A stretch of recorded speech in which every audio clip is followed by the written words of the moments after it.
सभी को प्रणाम। आज तीन बंधु एक साथ उपस्थित हो रहे हैं। एक के बाद एक अपने क्रम से विचार भी रखेंगे और उसके आपस में उत्तर भी देंगे। एक नया प्रयोग कह सकते हैं कि तीन बंधु अपना कार्य बताएंगे। तो उसमें प्रथम शशांक जी पूना के पास रहने वाले हैं और बहुत ही विषय लेके आए हैं। उनका ही मुख्य विषय है परिवार वाला। साथ में हमारे सत्य दादा हैं जो कि घूम घूम के सबको जगा रहे हैं। और तीसरे हमारे जयपुर के डॉक्टर साहब जो कल कफ वात और पित्त के ऊपर अपने प्रेजेंटेशन दिया था। तो आज ये तीनों बंधुओं का मैं स्वागत करता हूँ। और भाई रणवीर सिंह जी शर्मा जी हरियाणा से, वह भी साथ में है। तो ऐसा करके हम इस कार्य को बढ़िया सा रूप देके समाज हित में परिवार कैसे क्या व्यवस्था बन रही है, टूट रही है, जुड़ रही है, उसके ऊपर शशांक जी प्रथम अपनी बात रखें। आगे फिर इसको तीनों भाई मिलके अपना विचार समूह में प्रकट करें। धन्यवाद। स्वागत है तीनों का। धन्यवाद। अलका जी आपका माइक ऑन है। अलका जी, अलका जी आपका माइक ऑन है। कृपया सभी ध्यान रखें, बड़ा गंभीर विषय है। कृपया अपने माइक बंद रखें। शशांक जी स्वागत। क्षमा, जी स्वागत नमस्कार। भाई। जी नमस्कार नमस्कार। विषय गंभीर, हाँ गंभीर तो है। चलो शुरुआत तो मैं थोड़ा मेरे बैकग्राउंड से करने की कोशिश करता हूँ। मैं इंजीनियरिंग होने के बाद मैकेनिकल कंस्ट्रक्शन लाइन में काम करना मैंने शुरू किया। मैकेनिकल कंस्ट्रक्शन मतलब फैक्ट्रीज का इरेक्शन, शुगर फैक्ट्री हो, सीमेंट फैक्ट्री हो, या फिर इस तरीके के काम। तो जिसकी वजह से मुझे अलग अलग प्रांतों के लोगों के साथ काम करने में उसका अनुभव मिला। जैसे वेल्डर हो, यूपी का खलासी है, पंजाब का, बिहार का भी खलासी या फिर फिटर है। ऐसे लोगों से भी साथ में रह के काम कर पाया। और साथ साथ मैनेजमेंट के लोगों के साथ भी, जो प्रोजेक्ट मैनेजर है या फिर फैक्ट्री ओनर्स है। कुछ शुगर फैक्ट्री के भी काम किए, तो उसके चेयरमैन, डायरेक्टर, तो अलग अलग माहौल में रहने वाले लोग, अलग अलग हैसियत वाले लोग। और उसके साथ साथ मेरा पुणे के पास ही एक जगह पे यूनिट है, वहां से वहाँ वो भी काम चल रहा था। तो उसके आजू बाजू के गांवों में भी मेरा आना जाना रहता था, क्योंकि वहाँ के कार्य, मेरे साथ जो काम करने वाले मेरे सहयोगी थे वो आजू बाजू के गांव के थे, तो उनके घर आने जाने जाना था। तो गांव क्या होता है, मैं उस वक्त रह रहा था शहर में। तो गांव में क्या फर्क है, शहर में क्या है, ये चीजें भी नजर में आ रही थी। अलग अलग माहौल के लोग कैसे बर्ताव करते हैं, उनमें क्या सिमिलैरिटीज है, क्या एक दूसरे में फर्क है, वो भी दिखाई दे रहा था। तो गाँवों में काम करते वक्त या फिर घूमते वक्त कुछ चीजें नजर में आई। जैसे कि गांव में से युवा विस्थापित हो रहे। गांव में पहले जो अपनापन या फिर सब लोग मिलजुल के काम करते थे, उसमें थोड़ी कमी हो रही है। पहले कैसे उत्सवों या फिर कुछ कार्यक्रमों में सब लोग इकट्ठा होते थे। इवन खेती में भी किसी का काम थोड़ा पीछे रह गया है, ऐसा अगर समझ में आए, तो गांव के सब लोग इकट्ठा होके उसको मदद करके उस को साथ में लेके आते थे। लेकिन ये चीजें धीरे धीरे कम हो रही है, ऐसे लग रहा था। खेती में भी उपज कम हो रही है, या फिर उपज ठीक ठाक हुई तो भी उसकी कीमत नहीं मिल रही है, घाटे में जा रहा है। लेकिन व्यापारी तो कमा रहे हैं, या फिर गांव के कुछ बड़े लोग अच्छा खासा जीवन जी रहे। लेकिन बाकी देखा जाए तो स्कूल है, लेकिन वहां पे 7वीं तक स्कूल है, तो 5-7 क्लासेस के लिए एक या दो ही शिक्षक है। आरोग्य सुविधाएं उपलब्ध नहीं है, बिजली पानी या फिर ये जो भी चीजें है उसके लिए भी जो सरकारी लोग है वो आम आदमी का कुछ सुनते नहीं है। और लोक प्रतिनिधि का और ये ब्यूरोक्रेट्स का एक दूसरे के साथ कुछ जुड़ाव है, इस तरीके की चीजें है।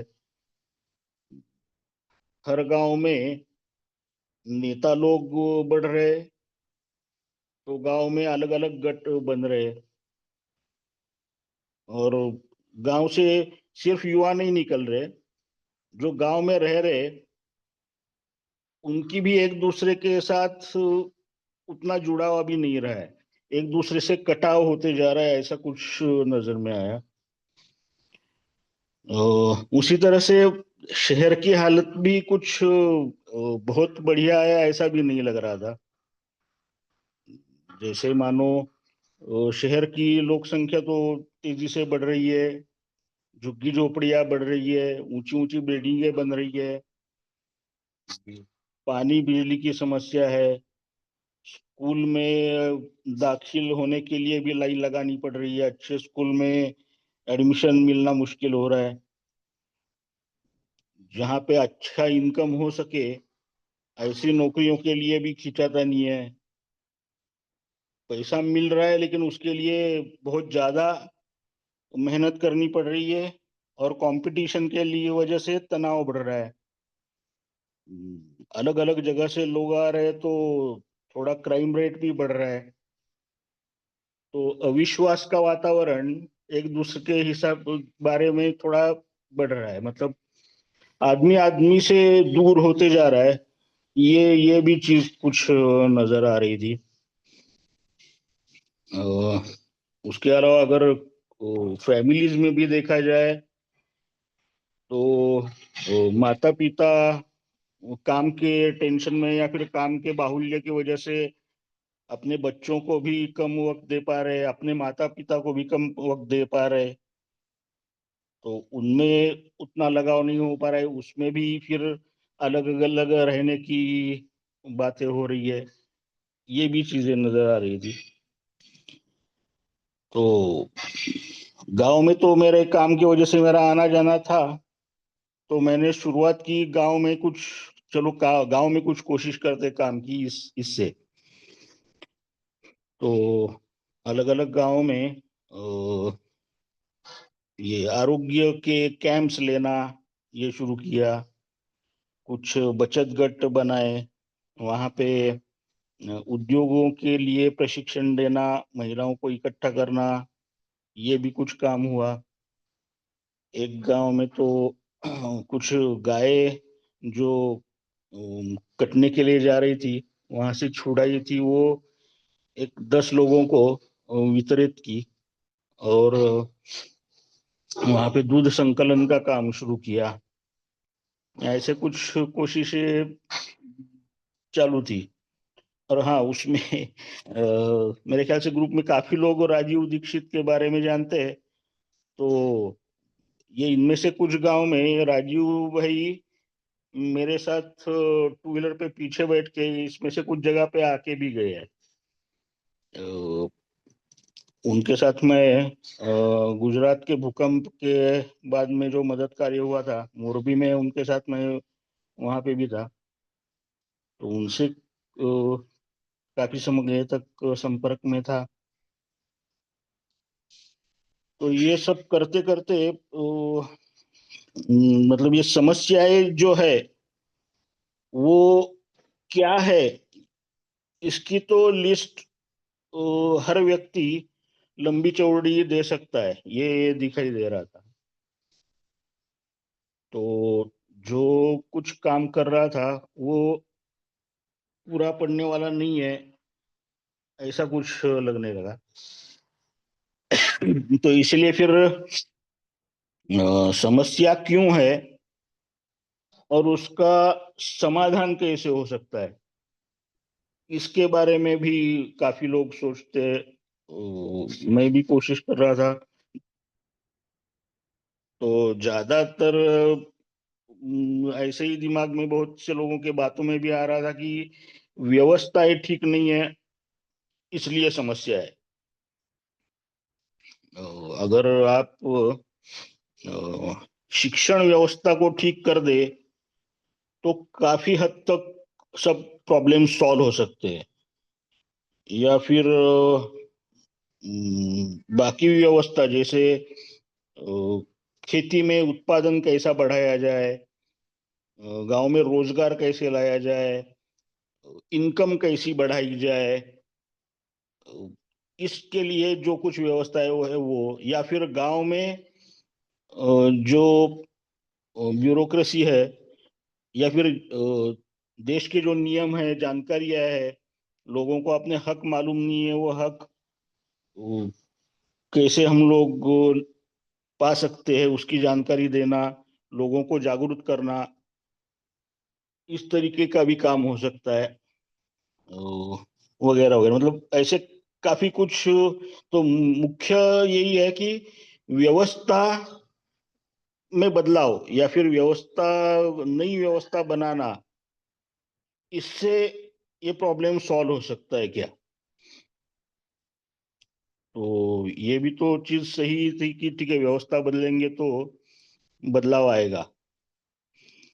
लेकिन कुछ ऐसा भी दिमाग में आया कि एक सवाल के पीछे और भी थोड़ा सोचना पड़ेगा कि समस्या क्या है, क्यों है, ये तो हो गया, लेकिन समस्या किसे है, ये भी एक सोचने वाली बात है।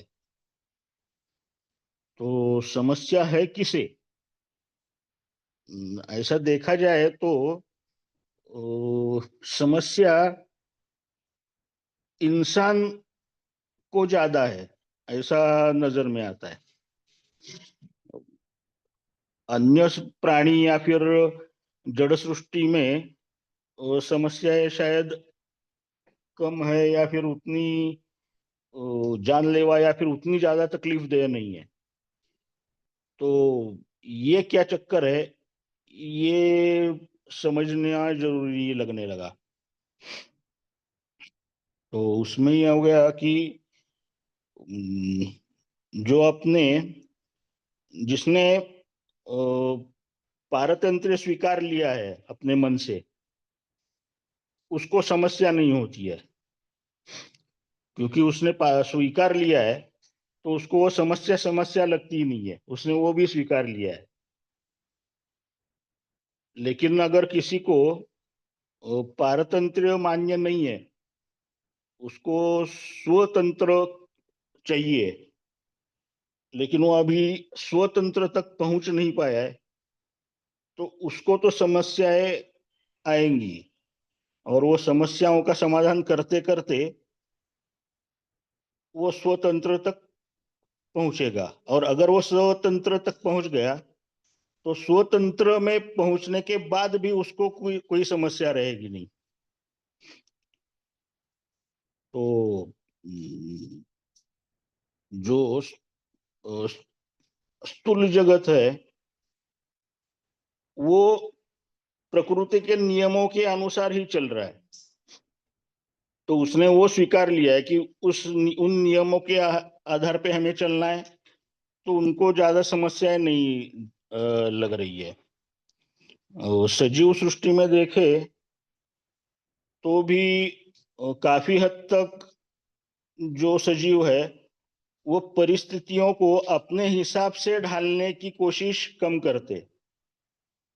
वो खुद को बदलते, खुद को परिस्थिति के अनुरूप एडजस्ट कर लेते। तो और कुछ जो प्रजातियां ऐसी भी है जो ठीक है, कुछ परिस्थिति को अपने हिसाब से बदलती भी है। जैसे समझो घोंसला बनाना, या कुछ घर बनाना,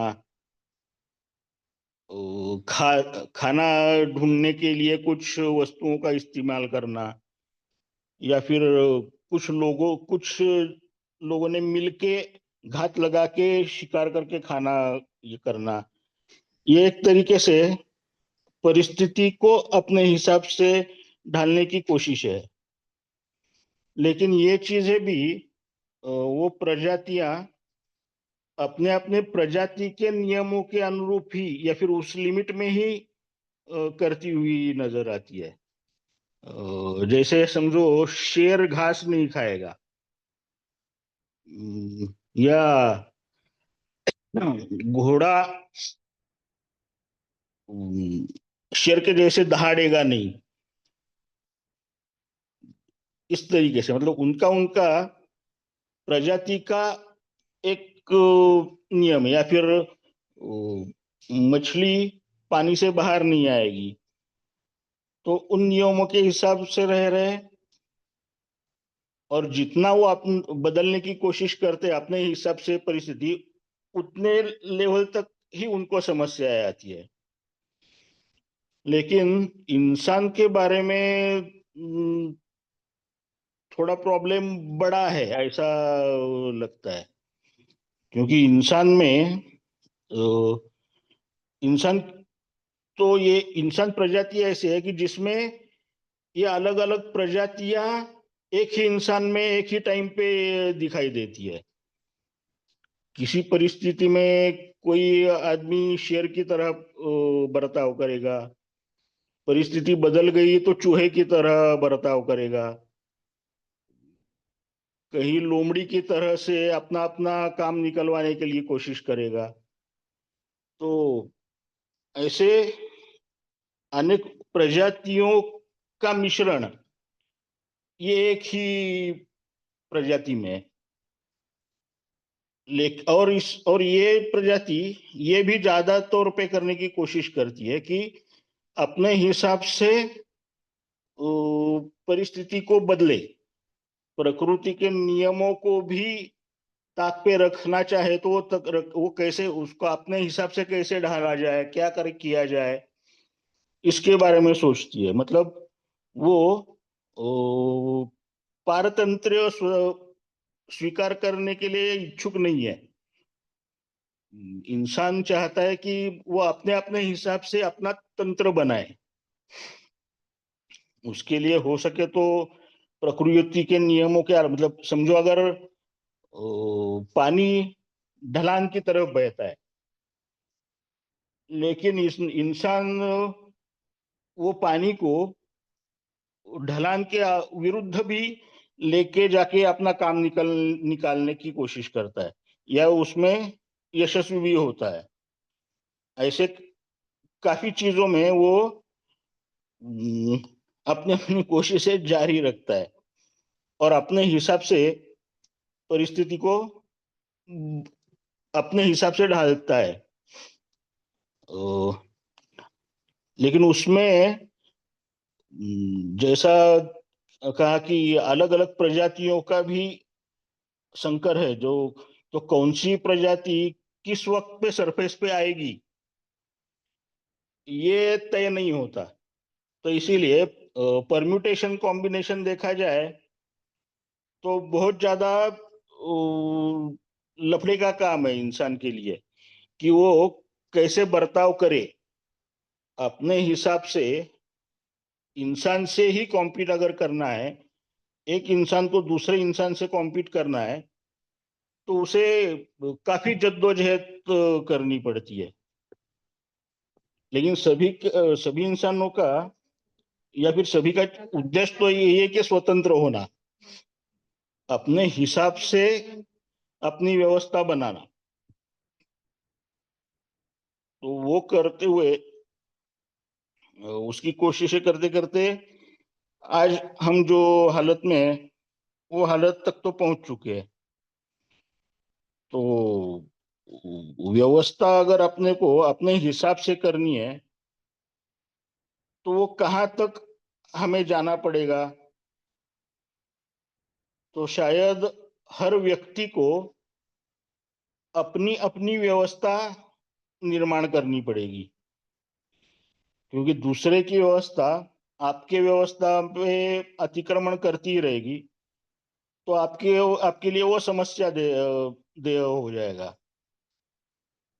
तो अभी जैसा देखते हैं हम लोग की ऑटोमाइजेशन की तरफ हम बढ़ने की कोशिश कर रहे हैं, या फिर आर्टिफिशियल इंटेलिजेंस और ये सब चीजें। तो कोशिश शायद वही है कि इंसान इंसान से दूर होना चाह रहा है, क्योंकि इंसान ने अगर इंसान के साथ कॉम्पीट करना है तो काफी ऊर्जा लगानी पड़ेगी, काफी तकलीफ उठानी पड़ेगी। हाँ, लेकिन कुछ हद तक इंसान इकट्ठा भी आते हैं अपने अपने स्वार्थ के लिए। अगर इकट्ठा स्वार्थ है तो इकट्ठा भी आते हैं, लेकिन उसको एक दूसरे से दूर रहना भी पसंद आता है। तो इसीलिए शायद वो कुटुंब से भी दूर होने की कोशिश में लगा है कि नहीं, मुझको पहले क्या था, समझो अभी खेती थी तो मैन पावर की जरूरत थी, सभी लोग खेती पे निर्भर थे, तो सब लोग इकट्ठा रहते थे। लेकिन अभी निर्भरता खेती पे नहीं है, अभी पैसा मिल रहा है, तो मैं मेरी जरूरतें पूरी करने के लिए पैसे से चीजें या सेवाएं खरीद सकता हूँ। तो इसलिए मुझे ज्यादा लोगों की जरूरत नहीं है।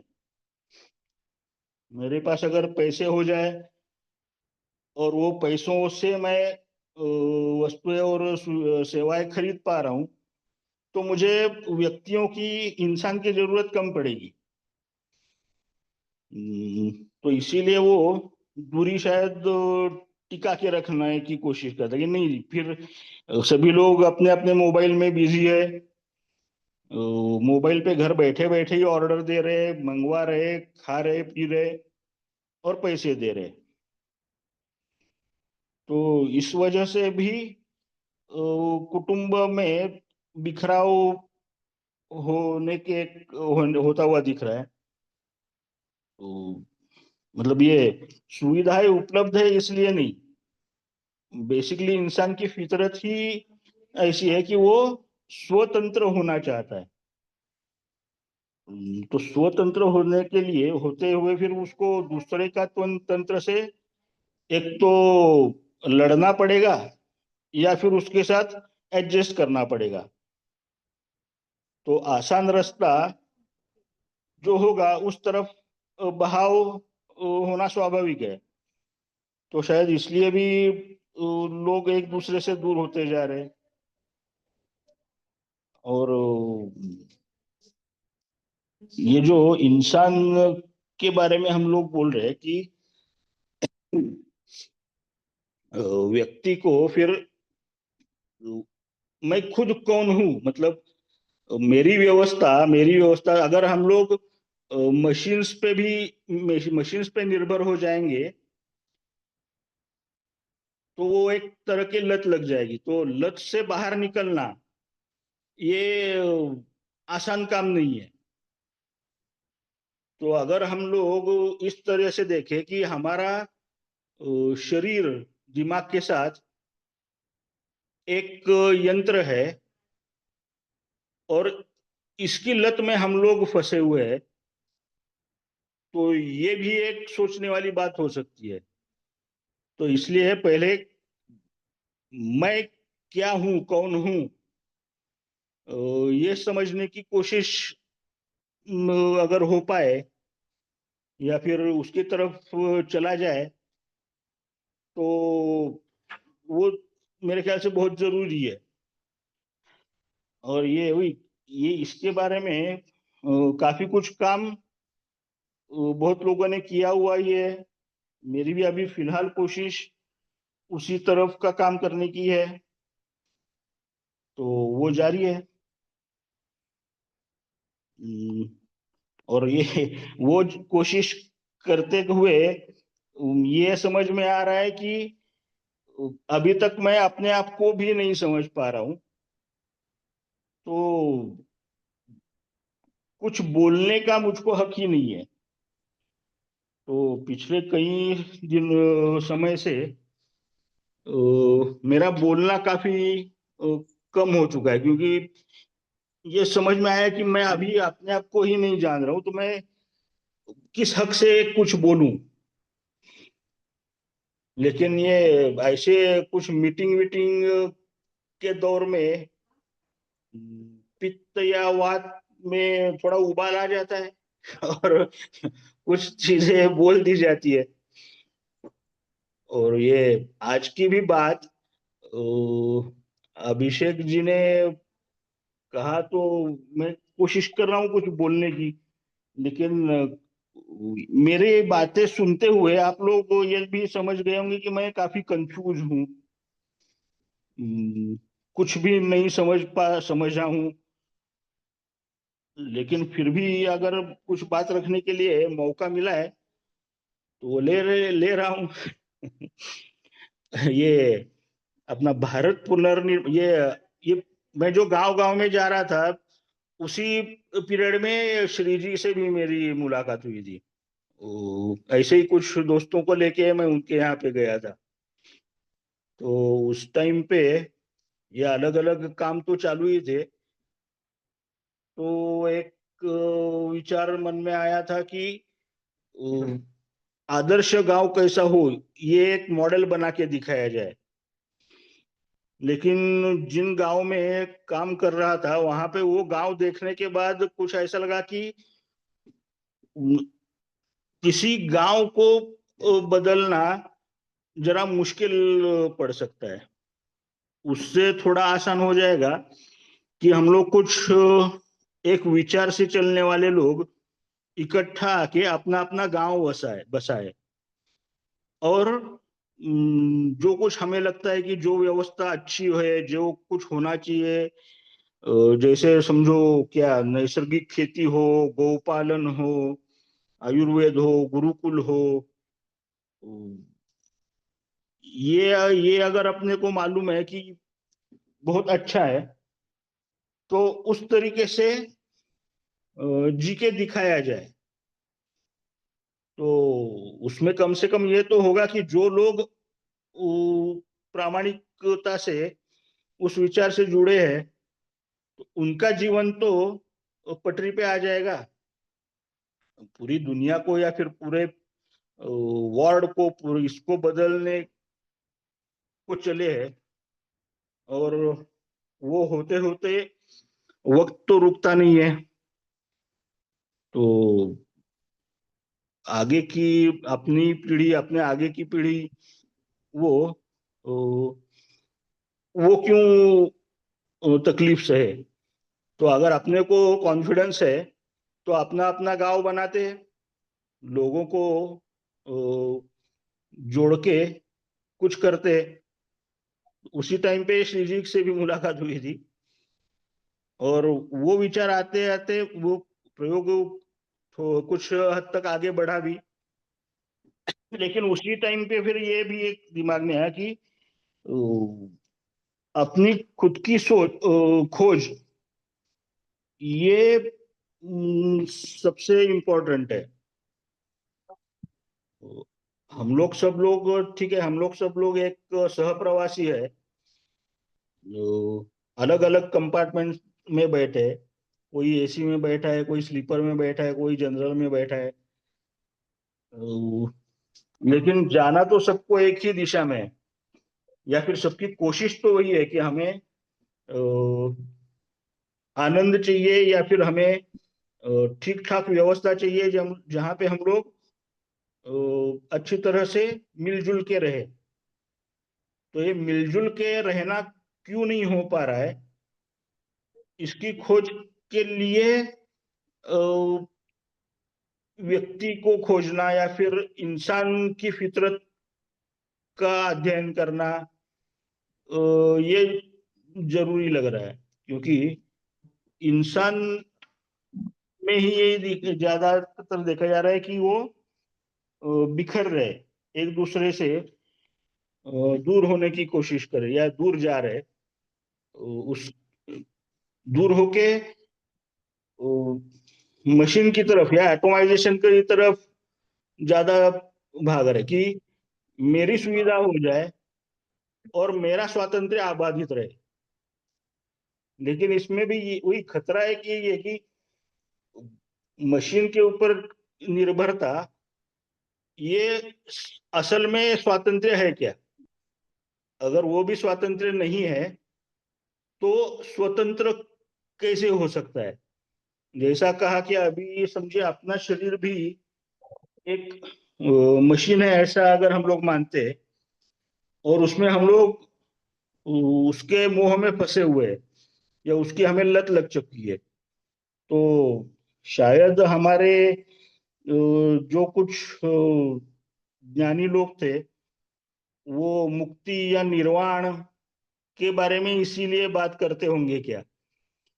तो ये समझना, ये कोशिश जारी है, देखते हैं। तो शायद बिखराव के कारण भी समझ और ज्यादा ठीक से समझ में आए। फिलहाल तो इतना ही कहना चाहूंगा। धन्यवाद।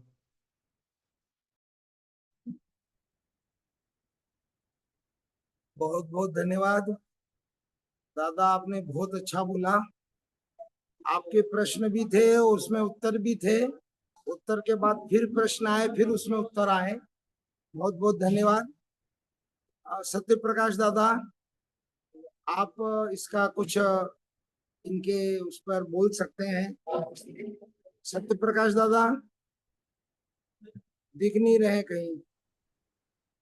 सत्य प्रकाश जी, दादा प्रणाम प्रणाम, नमस्कार जी। स्वागत।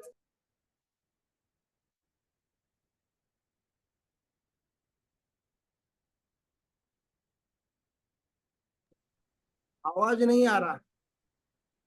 आएगा आएगा आएगा। विषय है परिवार क्यों टूट रहे हैं और उनको एक बनाए रखने के लिए क्या करना होगा।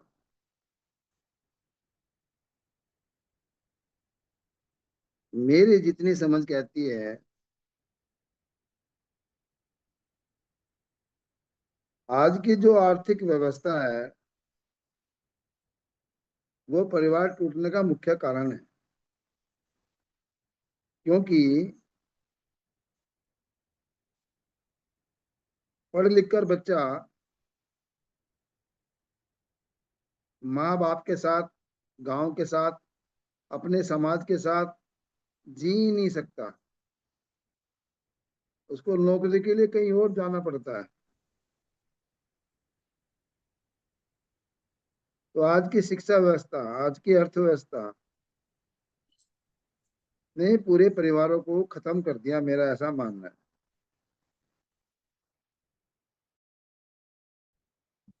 आज का विकास का मॉडल इसमें कि दो भाइयों के बीच में आर्थिक विषमता बढ़ती जा रही है।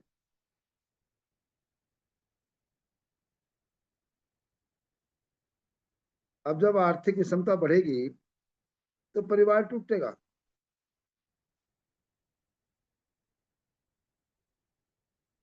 आज के जो विकास की पूरी सोच है, पूरी दृष्टि है, वो परिवार नहीं समाज भी तोड़ रही है, पर्यावरण का भी नाश कर रही है। इसको गहराई से समझने की जरूरत है।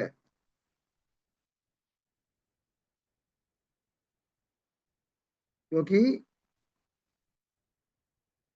हमारा प्रकृति से कोई संबंध नहीं रहा, हमारा एक दूसरे इंसान से। हेलो, हाँ जी, क्या हो गया? बोलिए बोलिए, आप कुछ भी नहीं, आप बोलिए। क्योंकि आज हमारा प्रकृति से भी कोई संबंध नहीं रहा, समाज से भी कोई संबंध नहीं रहा, परिवार से भी कोई संबंध नहीं रहा। हमारे लिए एकमात्र पैसा ही सब कुछ हो गया, और उस पैसे के लिए हम कुछ भी कर सकते हैं, कुछ भी कर सकते हैं। तो इसलिए ये पैसे की दौड़ ने परिवार को खत्म कर दिया।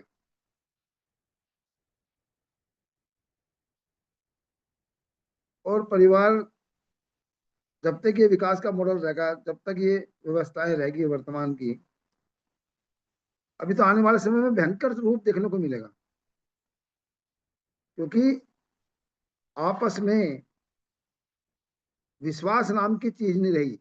जहां विश्वास है वहीं परिवार है, जहां अविश्वास है वहीं टूटन है। विश्वास होएगा कैसे? हर एक का अर्थ अलग हो गया, हर एक के साधन अलग हो गए, बाप के अलग, बेटे के अलग, पत्नी के अलग, है ना। पूरकता में ना जाकर हम एक दूसरे को नीचा दिखाने में लग गए, अपने परिवार में नीचे दिखाने में लग गए। जिसके पास साधन है वो बड़ा व्यक्ति, जो मूल्य के साथ जी रहा वो छोटा आदमी था, कितना भी अच्छा जीवन जी रहा हो। तो पूरकता का सिद्धांत भूल गया, हम कंपटीशन में आ गए। पत्नी ज्यादा कुमारी है तो पति की क्यों सुनेगी, पति ज्यादा कुमारा तो पत्नी को दबाएगा। तो सिद्धांत पूरे बदल गए हमारे, मूल्य पूरे बदल गए हमारे। इसलिए परिवार आज टूट रहे हैं। ये पढ़ा लिखा व्यक्ति तो बिल्कुल एकदम अजीब सा बनता जा रहा है ना। कोई विश्वास नहीं आपस में, पति का पत्नी में नहीं, बाप का बेटे में नहीं, बेटे का बाप में नहीं, गुरु का शिष्य पे नहीं, फरियादी का वकील और जज पे नहीं, मरीज का डॉक्टर पे नहीं, जनता का नेता पे नहीं। ऐसी स्थिति में कैसे बचेगा परिवार? एक ही परिवार में अब सोचने लगे लोग कि कैसे मेरी मुट्ठी में चले सब, कैसे मेरे कब्जे में रहे सब। परिवार में सोचने लगे। बड़ों का सम्मान नहीं, क्योंकि बड़ों के पास वो ज्ञान भी नहीं, अब बड़ों के पास वो जीवन भी नहीं, बड़ों के ऊपर निर्भर भी नहीं। तो अगर परिवार को बचाना है तो हमको जीवन के लक्ष्य को समझना पड़ेगा कि मानव जीवन का लक्ष्य क्या है, मानव जीवन की भूमिका क्या है, मानव जीवन वास्तव में है क्या। इसको समझने की आवश्यकता है। और मैं समझता हूँ कि मानव जीवन का लक्ष्य है सुख के साथ जीना। और सुख के साथ जब भी जी सकता है जब आदमी पूरक बन के जीना सीख जाए, जब सहयोगी बन के जीना सीख जाए, जब दूसरों की खुशी में अपनी खुशी ढूंढना शुरू कर दे, है ना। पूरक और उपयोगिता, सहयोग, ये जीवन में मूल्य रहेंगे तो मैं भी बचूंगा, परिवार भी बचेगा, समाज भी बचेगा और शेष प्रकृति भी बचेगी। ये मूल्य धीरे धीरे आज खत्म हो रहे हैं, इसलिए परिवार टूट रहे हैं। अब तो बच्चे शादी करने से डरे लगे, और शादी हो जाए तो ये डर लगता है कि कब तलाक हो लगे, क्योंकि बर्दाश्त करने की ताकत नहीं है। दो पैसे के कमा ले किसने, सोचता है कि बहुत बड़ी बात कर ली। और जो आदमी मूल्यों के साथ जी रहा है उसका कोई सम्मान भी नहीं समाज में आज, क्योंकि उसके पास आर्थिक संसाधन नहीं। ये मुख्य कारण। और परिवार जब भी बच सकते हैं एक दूसरे के पूरक बने, सहयोगी बने और हर एक की योग्यता का सम्मान करें। और ये देखिए कि ये व्यक्ति जीवन किस प्रकार का जी रहा है, ये अपने साथ, अपने परिवार के साथ, समाज के साथ और शेष प्रकृति के साथ जी कैसे रहा। जो जितना बढ़िया जी रहा वो उतना सम्मान का पात्र है, वो उतना विश्वास का पात्र है, वो उतना श्रेष्ठ है, वो उतना। जब ये मूल्य तो व्यक्ति जीवित हो उठेगा, परिवार जीवित हो उठेगा, और प्रकृति भी खिल जाएगी, खिल उठ।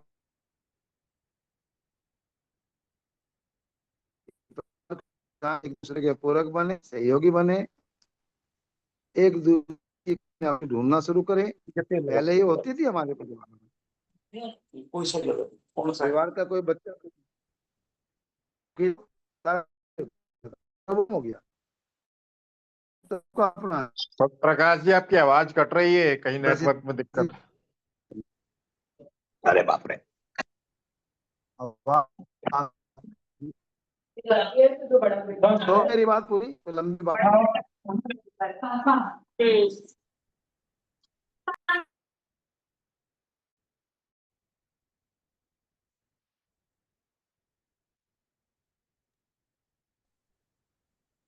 दादा आपकी आवाज बिल्कुल बंद हो गई। हाँ, मैंने तो अपना बात पूरी कह दी ना, लंबी बात नहीं कहनी, छोटी सी बात कह दी। ठीक है ठीक है ठीक है। Doctor Prashant ji, doctor Prashant ji. Doctor Prashant ji अभी जुड़ नहीं पाएंगे, मेरी उनसे बात हुई थी, वो नेटवर्क का इश्यू है, कल जहाँ थे वो वहीं पर आज भी हैं, कल भी वो नेटवर्क से परेशान थे। तो ठीक है। अभी हम लोग प्रश्न लेना शुरू करते हैं और बारी बारी से, क्योंकि बहुत सारे प्रश्न आने वाले हैं और बहुत सारे विचार आने वाले हैं, तो सभी पे विचार लेते हैं। आचार्य जी। इसमें इसमें अभी ओमेंद्र जी का हाथ उठा हुआ है, तो ओमेंद्र जी।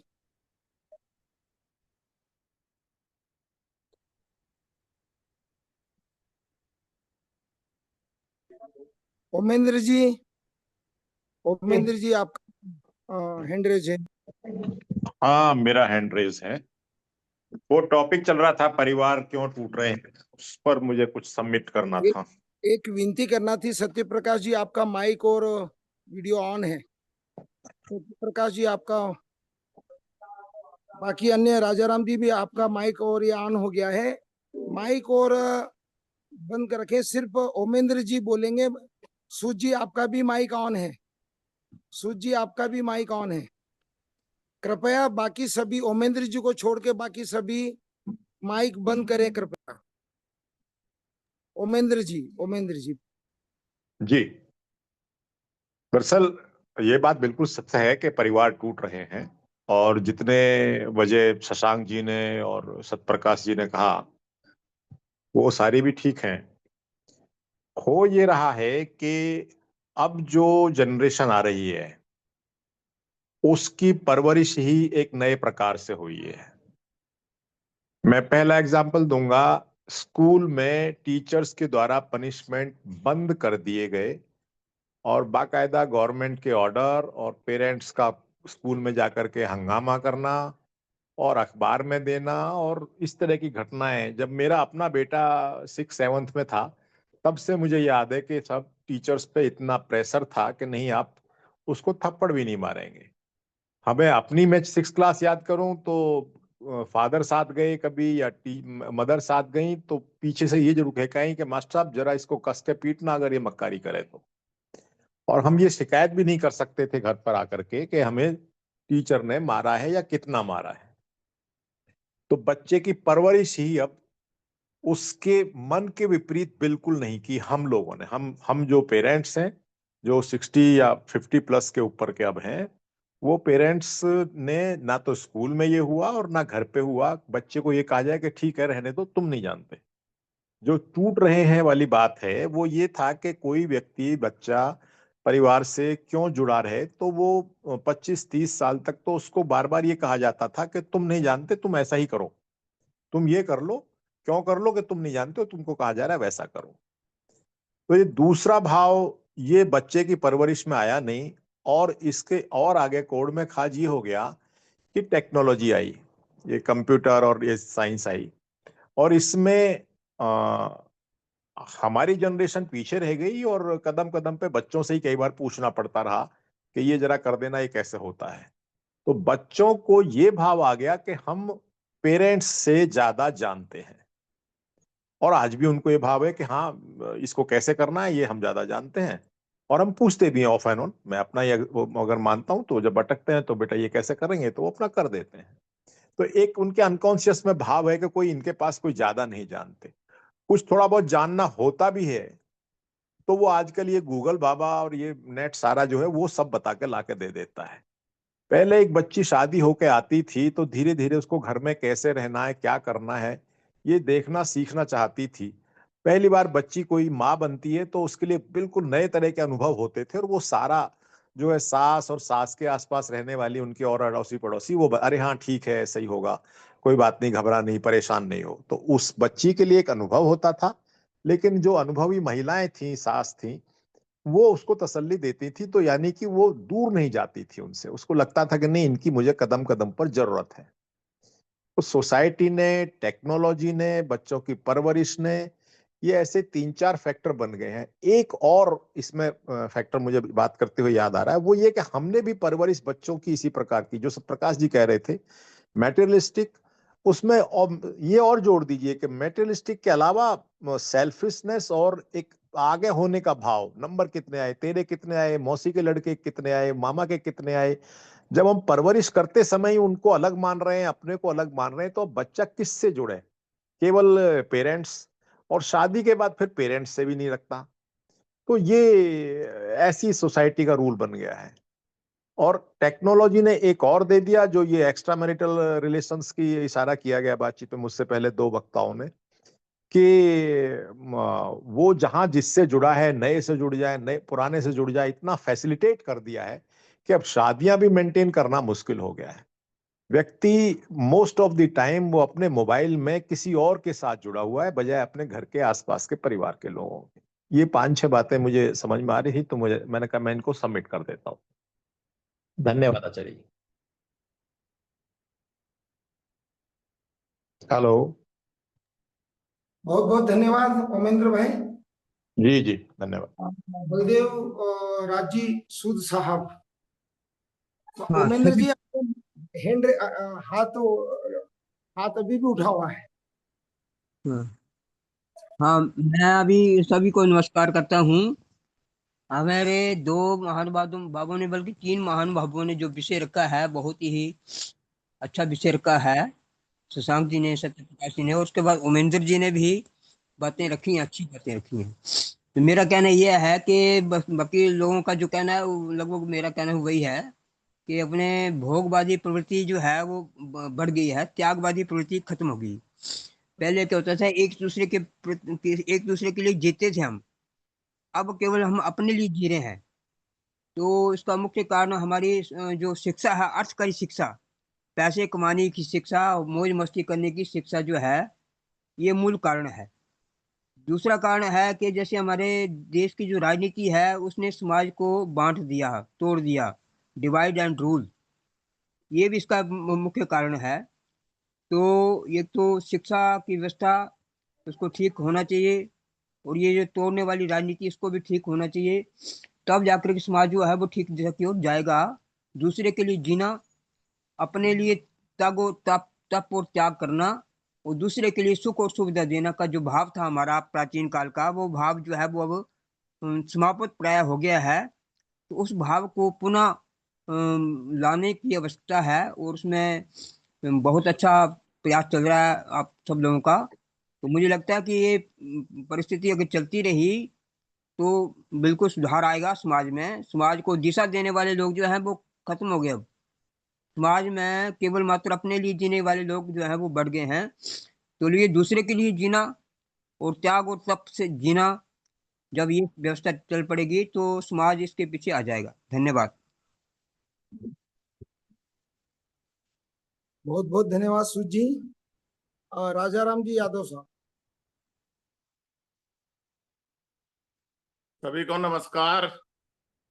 पशुओं के परिवार के बारे में भी थोड़ा जिक्र हुआ, और मैं 2 लाइन ये कहना चाह रहा हूं कि अब हम स्पेशली ये ग्रुप इसमें कैसे बढ़े हैं, सब लोगों ने अच्छा जिक्र कर दिया। आप सब जानते हैं कि परिवार एक सामाजिक संस्था है। इसकी शुरुआत विवाह के संबंध से होती है, कुछ वंश भी का भी जिक्र होता है, और मेल मुद्दा तो सत्यप्रकाश जी ने बताया, आर्थिक व्यवस्था के लिए परिवार इकट्ठा होता था। अब आर्थिक व्यवस्था थोड़ी बिगड़ गई है। आप सब जानते हैं परिवार 3 तरह के हैं हमारे सिस्टम में। एक एकाकी है, पति पत्नी और उसके अविवाहित बच्चे तक। दूसरा एक संयुक्त है, जिसमें 3 पीढ़ी या उससे ज्यादा पीढ़ी आ जाती है, बाप दादा तक भी। और चौथा है एक विस्तृत, जिसमें चाचा ताऊ भाऊ और सब बड़े परिवार आ जाते हैं। तो इनमें इनके जो इनको बचाए रखने के लिए तो एकाकी परिवार में कुछ ऐसे सुधार हैं कि उनमें सब अपने अपने रोल को समझें, और महिलाओं में इसमें ज्यादा सुधार, ज्यादा वो फ्रीडम हो गया है। तो महिलाएं ही अपनी सास फिर दादी से सबसे पहले रिलेशन तोड़ती है, क्योंकि वो बाहर से आती है, वो कहती है कि नहीं तुम अलग चलो, तुम शहर में चलो। और पारिवारिक मूल्यों में बड़ा परिवर्तन आ गया है, जो सब लोगों ने बोल दिया है। इसमें हमारे जो गांव का था उसमें कृषि मुख्य होती थी, वो मिलके काम करने का था, और कुछ धार्मिक कार्यक्रम भी सब मिलके काम करते थे, बच्चे से शुरू होकर बूढ़े दादा तक। और इसमें मुखिया जनरली हमारा बुजुर्गों के हाथ में था, तो वो संभाल लेता था। अभी मुखिया शायद बुजुर्गों से हाथ से निकल गया है, तो उसमें भी एक समस्या आती है। इसमें हमारी जो परंपराएं हैं उनका बड़ा रोल है कि हमारा अतिथि सत्कार है, जैसे फॉर एग्जाम्पल वो सभी को सिखाया जाता था। तो वो एक ही समझते थे कि ये मेरा मामा है, ये मेरा फलाना है, और ये मेरा इस तरह के है, वो ज्यादा चलता था। तो इनका जो मेरे ख्याल से इसको सुधारने के लिए 2-3 चीजें हैं जो बाकी ने बोल दी, उसके अलावा बोलना चाह रहा हूं मैं। एक तो सदस्यों में संवाद की कमी हो गई है, जैसा कि अभी अमरिंदर जी ने भी बताया। मूल्यों का अभाव हो गया है, और कोई सहयोग नहीं रहा है, और टूटने के भी कई कारण है। एक तो व्यक्ति है, जो सबने बता दिया, एक स्वार्थ आ गया है, एक अधिक दबाव पड़ रहा है, रोजगार की कमी है, और विचारों में बड़ा अंतर आ गया है। अभी इन्होंने खुद ही बता दिया कि हमारी नई जनरेशन के विचार अलग है, हमारे अलग है। और तकनीकी प्रगति है, सोशल मीडिया जो सबने जिक्र कर दिया है, सोशल मीडिया इसको बहुत तेजी से फैला रहा है। और शहरीकरण भी एक इसका रीजन है। जीवन शैली में परिवर्तन है। अभी जैसे सबने बताया कि यौन यौन के बाद वो उसको जरूरी नहीं है कि वो अपनी पत्नी के साथ ही रहे, वो सब बातें हो चुकी है। तो जीवन शैली में जो दबाव आया है वो बहुत इम्पोर्टेंट है। ये तो इस तरह की बातें हैं, और इसको हम वापस लाने के लिए इसी तरह की कोशिश करें। तो ये छोटे से पॉइंट मैंने ठीक समझा, बता दिए हैं, बाकी सब आपने बता दिया। धन्यवाद।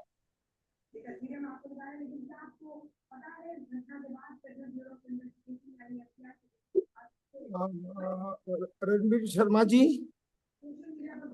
कि आप भी अपना कुछ बोलेंगे। राजाराम जी को बहुत बहुत धन्यवाद। और सूद साहब, आपका माइक अभी भी चालू है। सूद साहब कृपया माइक बंद करें, अनलॉक भी बंद करें।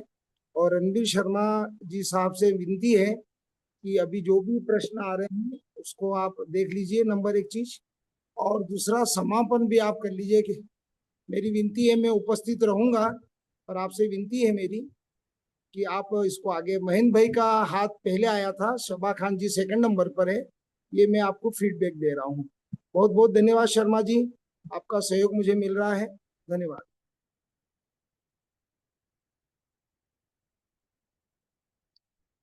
हेलो विजय कार्यकर जी, आपने कुछ बात कही। हेलो, एक बार। Hello hello.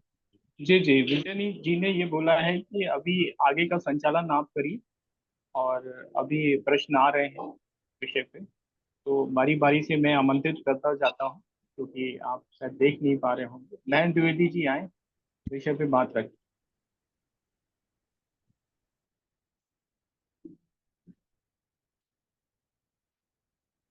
महेंद्र द्विवेदी जी।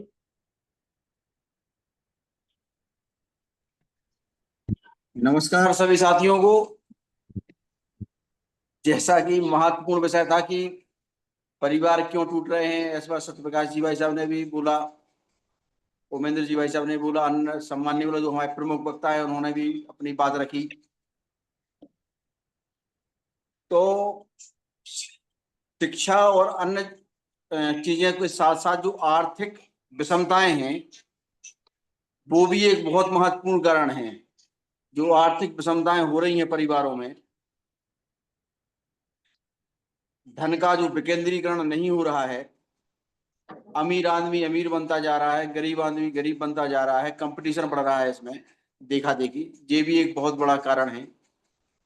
आज हमारे टीकमगढ़ एक छोटा सा जिला है, केंद्रीयकरण व्यवस्थाएं चल रही हैं।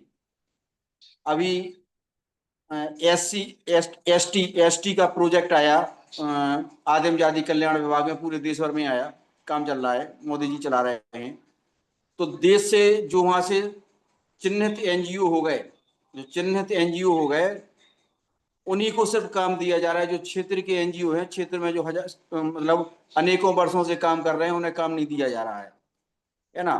तो धन का जो एक तो विकेंद्रीकरण नहीं हो रहा, और जो पॉलिसी बन रही है सरकार की ओर से, वो डायरेक्ट प्रमुख सचिव को ऑर्डर होती है कि इनको काम देना है, और प्रमुख सचिव ऑर्डर करता है कलेक्टरों को कि इनको काम देना है। तो एक जो धन का विकेंद्रीकरण नहीं हो रहा है, तो उससे भी परिवार टूट रहे हैं। लोगों के पास पैसा नहीं है, और परिवार के लोग जब देखते हैं कि भाई इनका बच्चा दिल्ली पढ़ने जा रहा है, इनका बच्चा भोपाल जा रहा है, इनका महाराष्ट्र जा रहा, और हमारे बच्चे जा नहीं पा रहे, है ना, तो पारिवारिक मनमुटाव और अन्य चीजें होने लगती हैं। तो एक कारण ये भी है, धन महत्वपूर्ण कारण है।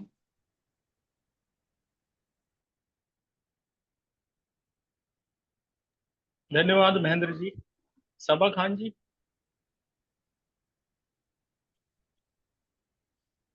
सबा खान जी। नमस्कार सभी को। बस मेरा तो कोई प्रश्न ऐसा नहीं है। जो मुद्दा चल रहा है इसके ऊपर, वो बहुत अच्छा मुद्दा है, परिवार के ऊपर है। परिवार इसी तरह से टूट रहे हैं।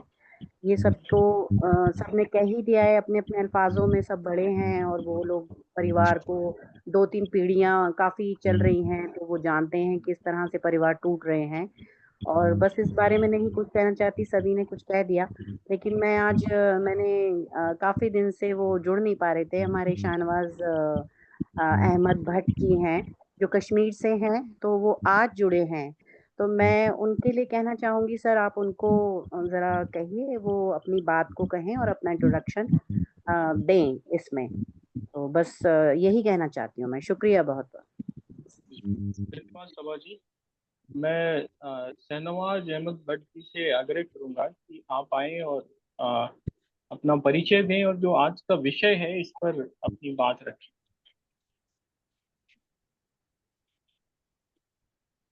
शाहनवाज अहमद भट्ट जी।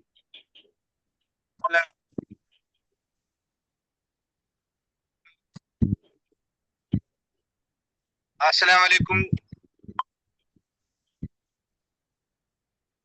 जी। आपकी आवाज नहीं आ रही। हमारी आवाज आ रही है?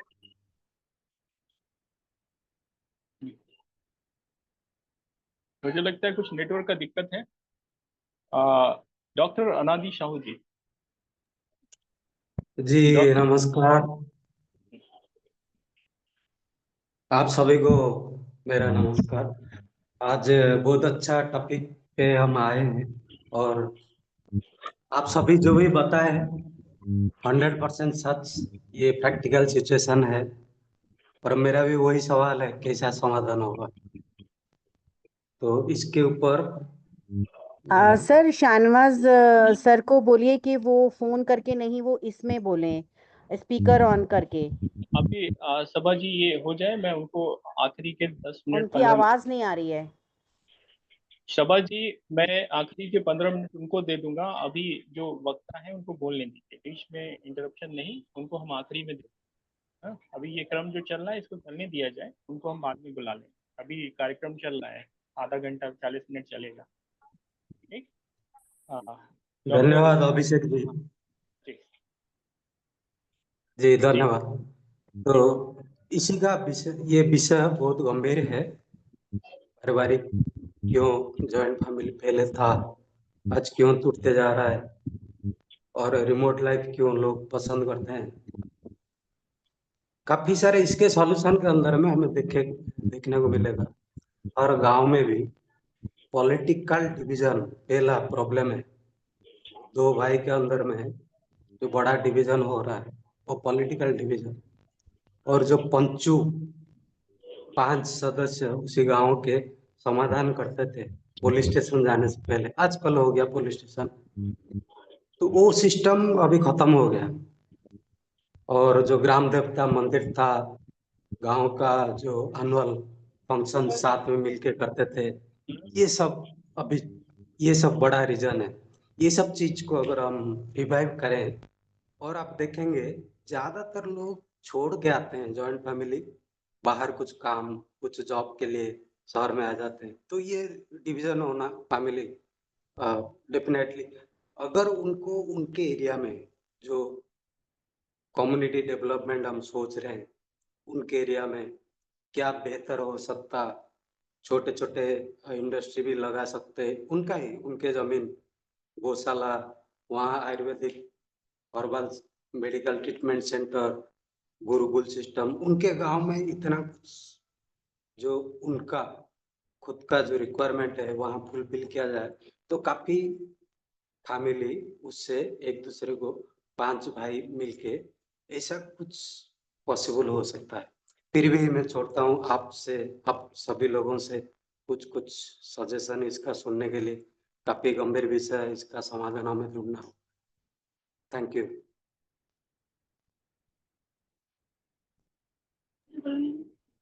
धन्यवाद डॉक्टर मालिशाल। ये कितने घंटे में टूटा?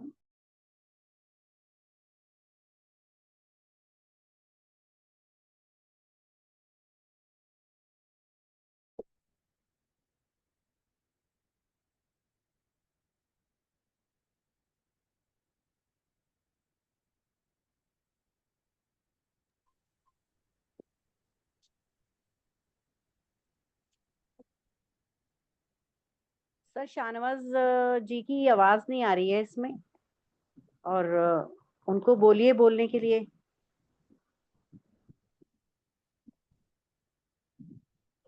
आप उनको एक बार आमंत्रित कर लीजिए। जी मैंने आमंत्रित किया है, पर उनको शायद उस पे करना नहीं आ रहा है, तो मैंने बता दिया है उनको कि हैंड रेज ऐसे कर लीजिए आप ना।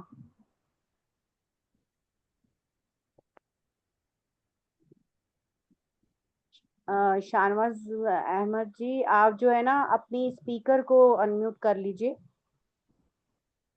जहां से आपने वीडियो ऑन किया है ना, उसी के बराबर में ऑप्शन है।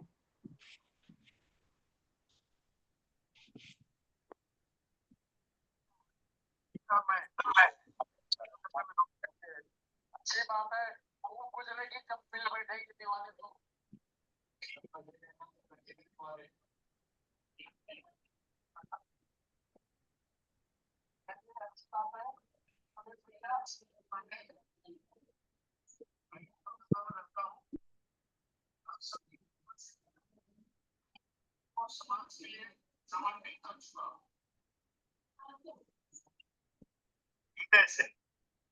तो गाने की जरूरत नहीं भैया, हम जा रहे हैं। इतने भी ब्राह्मण है, जहां भी है, जैसे भी हो, जुड़े। नहीं मीटिंग कर पाते हैं, नेट से जुड़े, कहीं ना कहीं एक जगह जुड़े, गैदरिंग हो, यही हमारी ये है। जी जी, सही बात है। कैसे कैसे हमें आज जो है हमारे क्या नाम है कि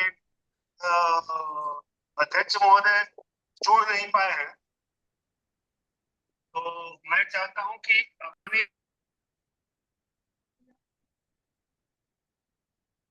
जी जी, तो हमारे रूरल एरिया में भी एडिक्शन बढ़ा है। नशा नशा मुक्त कैसे किया जाएगा, ये एक बड़ा इम्पोर्टेंट टॉपिक है। हमारे गवर्नमेंट को सोचना चाहिए और हमें सभी मिलके उसी का कुछ वॉइस राइज भी कर सकते, PIL भी कर सकते, सो दैट उनका कंट्रोल किया जा सकता। लास्ट 20-30 साल में ज़्यादा नशा युक्त हो गया है रूरल एरिया, तो इसके ऊपर भी हेलो जी जी हेलो जी, हाँ जी बोलिए। शहनवाज जी बोलिए। अस्सलाम वालेकुम रहमतुल्लाहि व बरकातुहू। जी जी जी बोलिए। क्या सर हमारी आवाज़ सब तक पहुंच रही है? हाँ जी हाँ जी शुक्रिया सर। मैं कश्मीर से, मेरा नाम शहनवाज अहमद भट्ट है। जी जी जी और बड़ी खुशी हुई आज के इस जूम मीटिंग में अटेंड करने में, और जी मैं आप सबका और खासकर सबा जी का बड़ा शुक्रगुजार हूं कि उन्होंने मुझे इस जूम मीटिंग में आने की जो वजह और तौफीक बताई, वो बेहतर थी हमारे लिए। जी खैर आज का जो मौजू है बड़ा खूबसूरत है कि आज के डेट में घर क्यों और कैसे टूट रहे हैं। जी हाँ। मैं कश्मीरी में एक कहावत कोट करना चाहूँगा, तो फिर मैं माने हिंदी में ही शेयर करूँगा। जी तो क्या है, कहते हैं कि नफ्स माल दितने और मीनित गछहक चीनित करहक नफोत। ये कश्मीरी एक पोएटर हमारे सूफी शायर एक लाइन बताते हैं, कहते हैं कि जब हमें परमात्मा ने पैदा किया तो वहीं से हमारे जो नफ्स, हमारे जो सांसें हैं, वहीं से गिन कर दी गई हमें। और जो हमारे पूर्वज थे, जो हमारे अकारिब थे, जो हमारे बुजुर्ग, जो हमारे एल्डर्स हैं, तो उन्होंने जब अपने समय में परमात्मा से दुआ मांगी तो उन्होंने अपने डेट में बहुत खूबसूरत दुआएं मांगी थी। तो वो कहते थे कि या अल्लाह, या भगवान, हमें वैसी औलादें अता फरमाए जो हमारे लिए खैर व बरकत की आफत बन जाए, रहमत बन जाए, यानी जो हमारे स्वर्ग के लिए रास्ता बन जाए। धीरे धीरे हालात बदल गए, और हालात बदलने के बाद हम जब आज के डेट में जो हमारे पेरेंट्स हैं, जब उन्होंने दुआएं परमात्मा की ओर की, तो उनकी दुआ थी कि हमारे लिए एक ऐसी औलादें भेज दे जो हमारे लिए डेवलपमेंट लेकर आए, जो हमारे लिए कमाई का जरिया बन जाए। तो जाहिर सी बात है दोनों की दुआएं कबूल हो गई। जो हमारे पूर्वज थे उनकी दुआएं ऐसी कबूल हो गई, उनके बच्चों ने उनके साथ एक अच्छी सोशल लाइफ गुजारी, कोई परिवार में जंग नहीं, परेशानी नहीं, बड़ी खूबसूरत लाइफ उन्होंने गुजारी, एक सोशली बड़ी खूबसूरत लाइफ गुजारी उन्होंने। और जब हमने डेवलप्ड किड्स मांगे अपने परमात्मा से, जब हम बच्चे आ गए, तो हम कारोबार की तरफ ज़्यादा तवज्जो में चले गए, नफसानियत की ज़िंदगी में ज़्यादा मुब्तला हो गए, और हमें आज वो समय नहीं मिलता है कि हम अपने पेरेंट्स को वो समय दे पाए जिस समय के वो हकदार थे। अब मेरा सोच जो है, जो मैंने सर्वे आज तक की है, क्योंकि हम सोशल वर्क करते हैं, इस पर भी हम थोड़ा सा काम करते रहते हैं, तो हमारे टीम, जो हमारी लोकल टीम जो कश्मीर से है, तो हम क्या करते हैं, तो हमने जो हमारे यहाँ के एल्डर्स हैं उनको वैसे सोशली कनेक्ट कर रहे हैं, उनको कह रहे हैं कि आप वैसे अपनी सोशल लाइफ दोबारा गुजारने की कोशिश में लगे रहिए। जो आप 60 रिटायर्ड हो रहे हो, तो अपनी जो आप लोगों की ग्रुप जो थी, आप मोहल्ले में हो या सिटी में हो या टाउन में हो, जो जहाँ हो, वो ज्वाइन हो जाए, और ज्वाइन होने के बाद दोबारा वैसी लाइफ गुजारे जैसे वो पहले से अपनी सोशल लाइफ गुजारा करते थे। उससे क्या होगा, जो हम लोग बच्चे होंगे तो हम लोगों को भी समझ में आ जाएगा कि हमें एक्चुअल में करना क्या है अपने एल्डर्स के लिए, हम सही कर रहे हैं या गलत कर रहे हैं।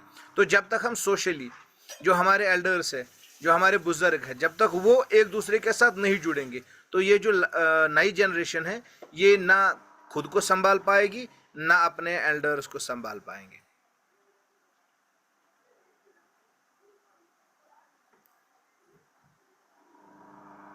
हेलो जी बहुत तो संभलना तो पहले हमारे एल्डर्स को ही है, जो हमारे अकारिब है, जो हमारे बुजुर्ग है, जो हमारे फादर्स हैं। जब तक वो नहीं एक दूसरे के साथ मिलजुल कर रहेंगे, तो तब तक हम लोग नहीं आगे बढ़ सकते हैं। वो एक दूसरे, जो उनके दोस्त है, अपने चाचा है, उनके रिलेटिव्स हैं, वो उनके साथ गेट टुगेदर करेंगे, तो जाहिर सी बात है हम लोग भी उनके साथ साथ चलने के लिए रेडी हो जाएंगे। तो हम लोग भी अपने ऑफिशियल टाइम में टाइम निकाला करेंगे, और हम लोग भी अपने पेरेंट्स के साथ एक अच्छी सोशल लाइफ गुजारने की कोशिश में लगे रहेंगे। और अगर हम ये सोचें कि गवर्नमेंट वैसा करेगी, गवर्नमेंट ऐसा करेगी, गवर्नमेंट के ऊपर सब कुछ डाला जाएगा, गवर्नमेंट डिवाइड एंड रूल कर रही है, जाहिर सी बात है एक पब्लिक ही गवर्नमेंट होती है। तो हम अपने इनिशिएटिव्स लेना चाहिए, हमें अपने इनिशिएटिव्स लेने के बाद पता चलेगा कि हमारे जो बुजुर्ग हैं वो क्या कर रहे हैं, उसके हिसाब से हम भी वैसे ही करेंगे। शुक्रिया, धन्यवाद। बहुत अच्छा जी। बहुत बढ़िया। चलो शुक्रिया सर, शुक्रिया। मैं आग्रह करूंगा आईजी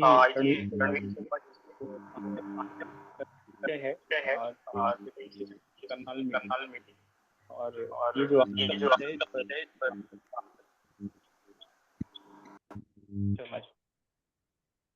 हेलो जी अभिषेक जी, हेलो। जी आवाज आ रही है? हाँ, आवाज आ रही है। जो परिवारों का जो टूटने का सिलसिला है, जो हमारा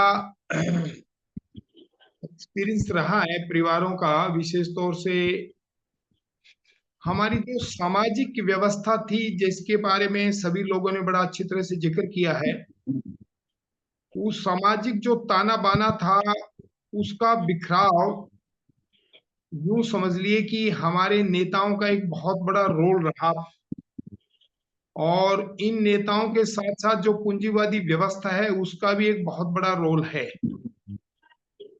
और इसके साथ साथ मैं ये कहूं कि भी हमारा जो इंटरनेट है उसने भी बड़ा सहयोग किया है इन परिवारों को तोड़ने में। मेरे ख्याल दो राय नहीं होगी, सब लोग सहमत होंगे इस बात में। अभी इनका भी एक बहुत बड़ा रोल रहा है परिवारों को बिखेरने के अंदर। और सबसे बड़ी बात, हमारे बच्चों की जो पालन पोषण रहा और उनकी महत्वाकांक्षाएं रही और जो संस्कार रहित सिस्टम हो गया, उसका बड़ा प्रभाव। और साथ ही साथ हमारी जो शिक्षा थी, जो हमारी पहले की एक शिक्षा हुआ करती, संस्कारिक शिक्षा हुआ करती थी, हमारे टीचर चाहे गवर्नमेंट स्कूल में भी थे, लेकिन वो एक संस्कार से भरी हुई शिक्षा का वो हाँ सिस्टम अपना क्लासेस के अंदर जरूर वो लेक्चर रखा करते थे कि बच्चों को संस्कारित किया जाए कि अपने समाज के प्रति, अपने परिवार के प्रति किस प्रकार से वो अच्छी व्यवस्था बनाए। और स्कूल के साथ साथ जब बस समाज के अंदर भी एक आपाधापी का सिस्टम बन गया और बच्चों की जो महत्वाकांक्षा लगातार बढ़ती चली गई, और क्योंकि मैं क्राइम से संबंधित रहा तो हमने ऐसे बच्चों को देखा कि किस प्रकार से वो बच्चे अपने परिवार से अलग होते हैं और फिर समाज की धारा से अलग हो जाते हैं, और उनके अंदर एक अजीब सी लालसा पैसे के लिए होती है और वो क्राइम की तरफ बढ़ते हैं। तो इन सारे कारणों का हम देखते हैं तो ये सारे कारण हमारे परिवारों को तोड़ने में बहुत ज्यादा मददगार साबित हुए हैं। अभी इन्हीं कारणों को लेकर के हम फिर उस ग्राम स्वराज्य की बात के ऊपर अपना ध्यान टिका रहे हैं कि एक बार फिर गांव के अंदर वो आजादी हो, वो भाईचारे की भावना हो, वो सामाजिक सिस्टम एक दोबारा चालू हो, उसी के लिए हम एक प्रयासरत हैं। और ये तभी होगा जब गांव के अंदर अपना एक सिस्टम जो था वो दोबारा फिर हमारा आए, आने के साथ साथ लोग उसको समझें कि भी इस वर्तमान समय में हमें अपने गांव को किस तरीके से बचाना है, खासकर आने वाली पीढ़ियों को हमें किस तरीके से बचाना है। कि जैसा अभी खान साहब ने कहा, इस विकास की दुनिया में, उस विकास के साथ साथ हम विनाश की दुनिया में चले जा रहे हैं। तो अपने परिवारों को टूटने का मेन रहा ये कारण। तो इसलिए हम फिर उस अवधारणा के ऊपर आ रहे हैं कि हम किस प्रकार से अपने परिवारों को जोड़ करके अपनी समाज की समस्याओं और अपने घर की समस्याओं का समाधान करें। तो हालांकि इन कारणों के ऊपर हम सब लोग ध्यान देंगे तो हमारे परिवार फिर से जुड़ना संभव हो सकेगा। तो मैं इन्हीं बातों के साथ अपनी वाणी को विराम देता हूँ। अगले स्पीकर से बुलाइएगा अभिषेक। धन्यवाद। धन्यवाद रणवीर शर्मा जी। हमारे बीच में कई सारे वरिष्ठ वक्ता हैं। गोपाल प्रसाद जी का अगला नंबर है। गोपाल प्रसाद जी। जी नमस्कार। आज का जो विषय है परिवार टूटने का कारण,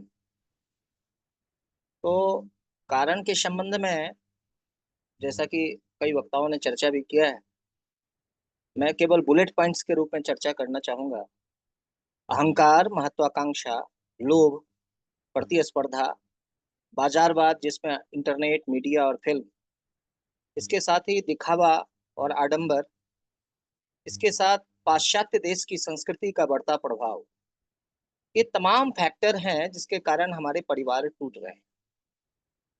मेरे पिताजी कहते थे कि हमें न ज्यादा कड़ा होना चाहिए न ज्यादा मुलायम होना चाहिए, हमें बीच का रास्ता अपनाना चाहिए।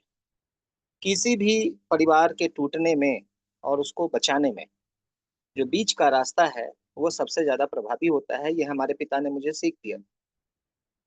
उसके बाद आता है कि सामाजिक एवं पारिवारिक जिंदगी का जो सूत्र है वो हमारे राजनीतिक गुरु के.एन. गोविंदाचार्य जी के फार्मूले को मैं देखता हूँ तो मुझे याद आती है और उसकी महत्व को समझ में आता है, और वो है संपर्क, समन्वय, संवाद, सहयोग और सहकार।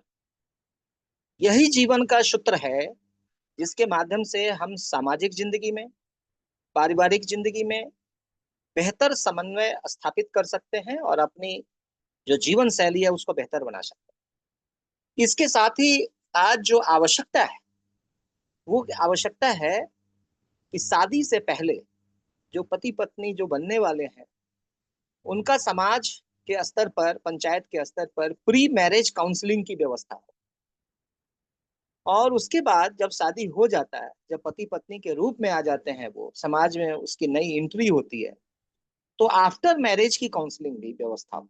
यानी प्री मैरिज और after marriage counselling both are important our society.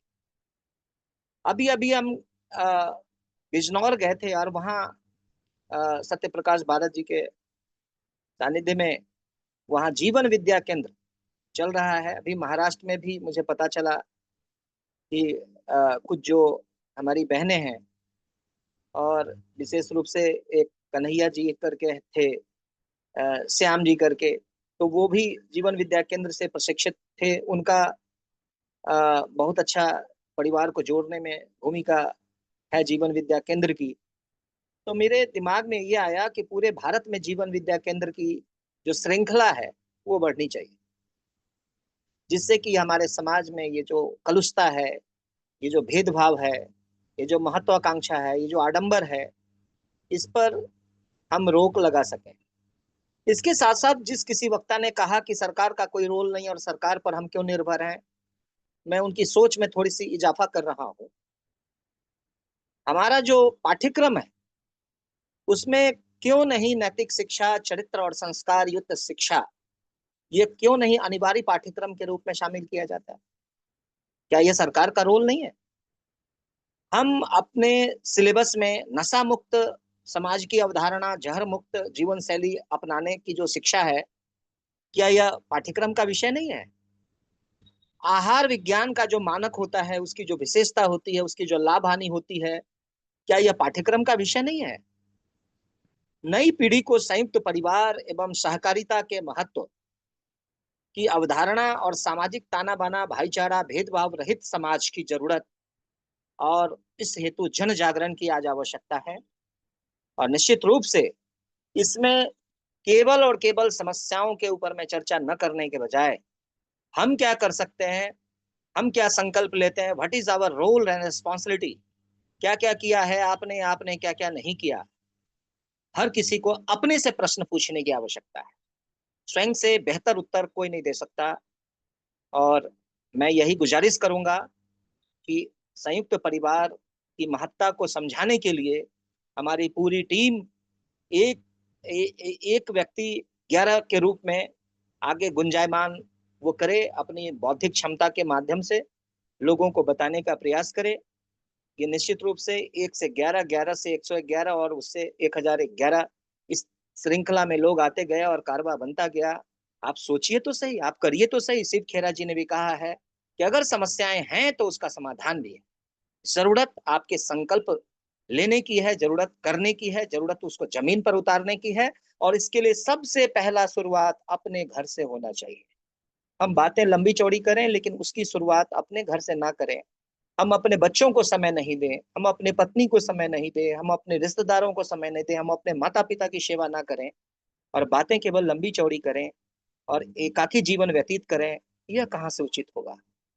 तो समय जिस तरह से किसी व्यक्ति पर पत्नी का हक है, उसके बेटे का हक है, उसी तरह से उसके ऊपर में उसके पिता का भी हक है, उसकी माता का भी हक है, उसके भाई बहनों का भी हक है, उसके मित्रों का भी हक है। ये हक ये बताता है कि आपको सभी के लिए अपने समय में से चोरी करना ही पड़ेगा। सबों के साथ संतुलन बनाने की आज आवश्यकता है। धन्यवाद। बहुत बढ़िया बात गोपाल जी आपने बोली, और ये बहुत सारी समस्याओं का सार है। आचार्य अंतरंग जी हैं। अंतरंग जी, इस विषय पे आप बोलने वाले आखिरी वक्ता होंगे। अंतरंग जी।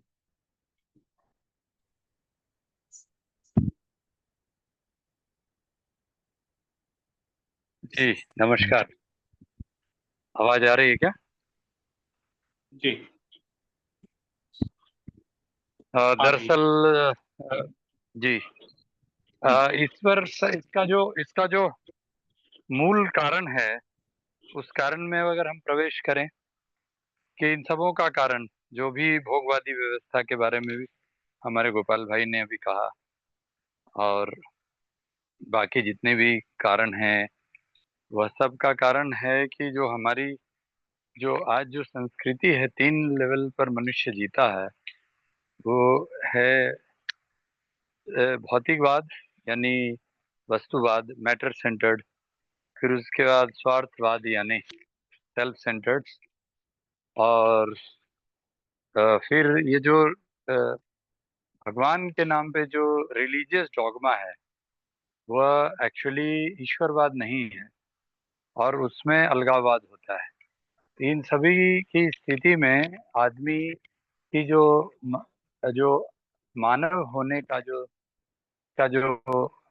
जुड़ाव है, उसमें जो पहले जो मनुष्य चाहिए, उसके लिए पहला जो इकाई है वह है परिवार।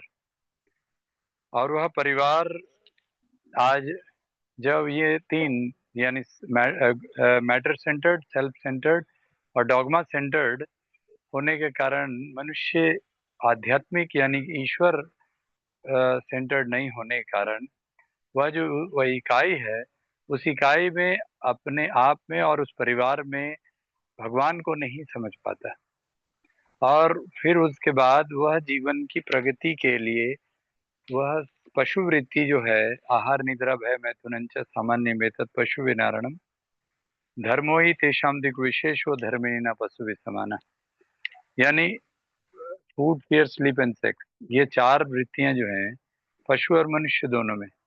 लेकिन पशु से मनुष्य कैसे डिफरेंट होगा, इसके लिए उसका समझ यानी कि उसकी जो समझ है वो यही है कि मैं भगवान को हर अपने कर्मों में देखूं, और हमारा कर्म ही धर्म है, तो धर्म के साथ उसका जब जीवन नहीं चलता और धर्म से जब विमुख हो जाता है, तो इसके कारण वह भौतिकवादी जीवन जीता है।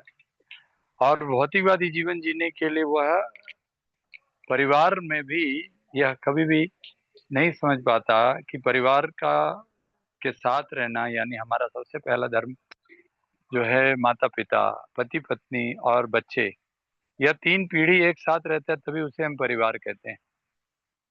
लेकिन आज हम भौतिकवादी जरूरत के लिए और अपनी स्वार्थ की पूर्ति के लिए आहार निद्रा भय मैथुन की जो पूर्ति है, उसके लिए हम लोग अपने आप को इसमें डाल देते हैं। जैसे उदाहरण देखिए कि अभी जब इतना जो अंग्रेजों की जो व्यवस्था आई, जिसमें कि ये संस्कृति की विकृति हुई, और मैकॉले शिक्षा पद्धति के बाद से हमारी जो परिवार व्यवस्था थी, जो गुरुकुल एजुकेशन सिस्टम था, वह गुरुकुल एजुकेशन सिस्टम जो ब्रेक हुआ, और उस समय जो हमारा एकजुटता था और उसमें हम प्रकृति के साथ जीते थे, और उसमें जो कृषि प्रधान था हमारा जो देश था, वह धीरे धीरे विकृत हुआ, और सो कॉल्ड डेवलपमेंट और मॉडर्नाइजेशन का युग जब आना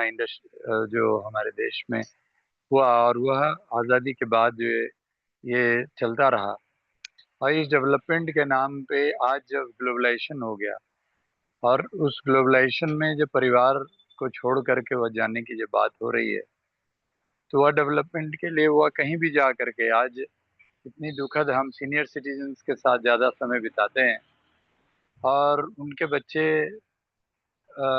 विदेश में हैं, और यहाँ पर वो बुजुर्ग लोग अकेले जो चल नहीं सकते ठीक से, वो यहाँ अकेले रहते हैं, जो खाना नहीं बना सकते अकेले रहते हैं। पति पत्नी में कोई एक गुजर जाते हैं तो उन दोनों में से कोई एक अकेले रहते हैं। फिर भी हमारे बच्चों को यह समझ में नहीं आती कि हम भौतिकवादी और या स्वार्थवादी जीवन को हम कंटिन्यू क्यों कर रहे हैं। इसीलिए पूरी व्यवस्था परिवर्तन की आवश्यकता है। और वह व्यवस्था परिवर्तन फिर से उस व्यवस्था जो जो हमारी जो प्रकृति के साथ जीने की जो व्यवस्था है, जो जीवन विद्या की बात गोपाल भाई कह रहे थे, वही है कि उसमें आखिर हम क्यों जी रहे हैं, और अगर हम जी रहे हैं तो प्रकृति के साथ रह करके जी सकते हैं। क्यों हमें इस तरह की विकास के पीछे भागने का होड़ है, जिसमें कि हम अपने परिवार को ही छोड़कर चले जाएं। और आपको एक उदाहरण दूंगा कि अभी एक माँ अकेली थी और सीनियर सिटीजन सब थे, उसमें एक माता जी बेचारी, वो अंत में बहुत पर बीमार थी और उनके अंत काल आ गई और उनके बच्चे को खबर दिया गया और फिर मृत्यु हो गई उनकी। और उनके बच्चे कहते हैं कि अभी तो हम आ नहीं सकते, आप ही लोग अंतिम संस्कार कर दीजिए। मतलब अब फिर उसके बाद वो आए भी नहीं। अब ऐसी स्थिति हो गई कि इसलिए हम जी रहे हैं कि हम अपने माता पिता को नहीं समझ पा रहे हैं, अपने बच्चों को नहीं समझ पा रहे, हम अपने भाई भाई को नहीं समझ पा रहे हैं। जो अभी एक साथी बोल रहे थे, कैसे बुजुर्ग लोग भी आज डिफरेंट हो गए, जमीन जायदाद के लिए आपस में झगड़े कर लेते हैं और भाई भाई में झगड़े होते हैं। और हम देखें कि दो एक पीढ़ी से दूसरी पीढ़ी के कोर्ट में झगड़ा झगड़ा चला जाता है और जमीन के झगड़े होते ही रहते हैं। तो यह क्यों भौतिकवादी और या स्वार्थवादी जीवन, और फिर उसके बाद संप्रदाय और ये जो मजहब और रिलीजन के नाम पे जो झगड़े हैं, उसके कारण भी यह अलग हो रहे हैं कि हमारा जो प्रेम था, हम लोग जो भाईचारा था, वह भी टूट रहा है। तो इसीलिए इन सबों को अगर देखते हुए हम लोग ईश्वरवादी, यानी कि हम लोग भगवान एक है और हम सब भगवान के बच्चे हैं, इस भाव के साथ धर्म का हमारा पुनर्स्थापना, गुरुकुल शिक्षा पद्धति, जो गुरुकुल की बात कल और परसों हम लोगों ने चर्चा किया, उसको वापस इसको व्यवहारिक रूप में लाने के लिए 3 स्तर पे कल हमने बोला था, परसों हमने कहा था कि गुरुकुल एट होम, मतलब घर घर में गुरुकुल के लिए जो बुजुर्ग हैं वह बुजुर्ग ही गुरु हैं। और उसके बाद जो हमारी माताएं हैं, जो हाउस वाइफ्स या गृहिणी कहते हैं उन्हें, वो हैं, वो भी गुरु हैं हमारे।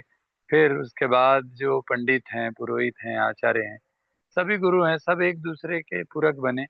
अलग से गुरुकुल हम खोलेंगे तब जाकर के हम उसको स्थापित करेंगे, ये बहुत लंबा काम है। और यह स्थापित हो और इसके द्वारा संस्कार, शिक्षण, धर्म की शिक्षा, धर्म की बातें बताई जाए, और फिर उसके बाद मानवीय मूल्य क्या है या जीवन विद्या की जो बात कही गई वो समझाई जाए, हम क्यों जी रहे हैं ये समझा जाए। और मॉडर्न एजुकेशन में इसको हम लोग इम्प्लीमेंट कर सकें, उसके लिए कल जैसा मुकेश भाई ने कहा, उस तरह से हमें जो वो सो कॉल्ड डेवलपमेंट के नाम पे विज्ञान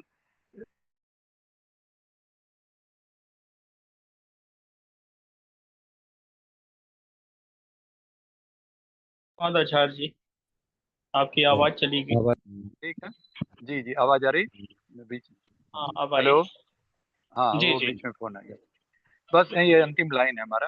तो मैं यही कहना चाह रहा था कि अगर ये सब होगा और इसमें सरकार का रोल, मतलब यही है कि चूंकि हम ही सरकार बनाते हैं, इसीलिए इस व्यवस्था परिवर्तन में सरकार बनाने के लिए लीडरशिप जो ग्रास रूट लेवल से आर्थिक लोकतंत्र के द्वारा, इकोनॉमिक डेमोक्रेसी के द्वारा, जो जो हमारा जो धरोहर है, गांव है, हमारी जो संस्कृति है, उसको कंट्रोल करने के लिए हम लोग जो लीडर्स तैयार करते हैं, जो चुनाव लड़ते हैं, वहीं पर हम लोग कंट्रोल करना शुरू करें और कंट्रोल करके सरकार हम बनाएं और उस सरकार के व्यवस्था परिवर्तन के द्वारा कार्यक्रम करें। तो इस तरह से फिर से वह पुनर्स्थापित होगा। तो ये बहुत आमूलचूल परिवर्तन का काम है, जिसमें एक दूसरे के साथ हम लोग सब पूरक हैं। और इस व्यवस्था में सभी वक्ताओं ने जो बोला, इन सभी बातों का हम निचोड़ एक साथ जोड़ करके हम इसको प्रस्तुत कर रहे हैं। धन्यवाद। आखिरी में मैं अनुरोध करूंगा अलका जी से, अलका जी आए और वो समापन करें कार्यक्रम। आदरणीय अलका नार्वेकर ईरानी।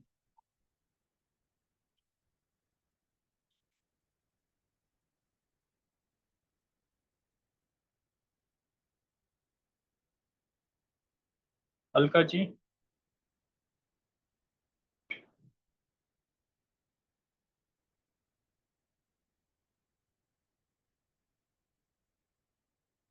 प्रेमानंद जी, आपने हैंड रेस किया है, आप भी अपनी बात संक्षेप में रख सकते हैं, समय हो चुका है।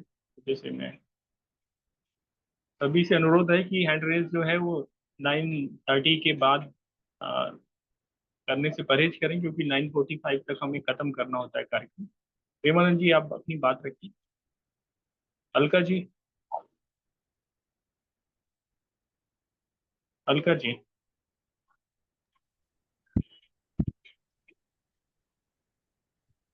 ओम शांति। सभी रथी महारथी को धन्यवाद। एक से एक बढ़िए लोग अपने पास अपने आप आ जाएगी। और मुझे कुछ बोलने के लिए जरूरत ही नहीं है, क्योंकि सब इतना अच्छा हो रहा है। अपने आप अपने अच्छे अच्छे लोग कहाँ कहाँ से भारत के कोने कोने से आके जुड़ रहे हैं, और हम मिलके सब अच्छा हो रहा है। तो सब ऐसा ही होगा। हमें अभी बदलना है अपने को, बस इतना ही है। स्व परिवर्तन से विश्व परिवर्तन। ओम शांति। बहुत बहुत धन्यवाद अलका जी। 100 परिवर्तन बहुत अच्छी बात बोली। परिवर्तन। और इसी मंत्र के साथ हम लोग खत्म करते हैं। सभी साथियों का बहुत बहुत धन्यवाद। और हमारे विशेष तौर पे जो दूर दूर से साथी जुड़े हुए हैं, उनको भी धन्यवाद दूंगा। जो हमारे शेख जी ऐसा है कि मैं हिमाचल से बोल रहा हूँ। मैं कल आपको और दूसरे में बात करेंगे सारी है। जी जी जी बिल्कुल। ओम शांति, ओम शांति। सभी को धन्यवाद। और हमारे जितने भी साथी हैं, बहुत सारे साथी बात नहीं रख पाए, उनसे क्षमा मांगते हैं। नंबर अपना दे दीजिए ताकि सूचनाएं आपको मिलती रहें। चैट बॉक्स में डाल सकते हैं। ये चर्चा मैं बंद करता हूँ, और किसी को इनफॉर्मल बात करनी है तो ये रिकॉर्डिंग ऑफ होने के बाद वो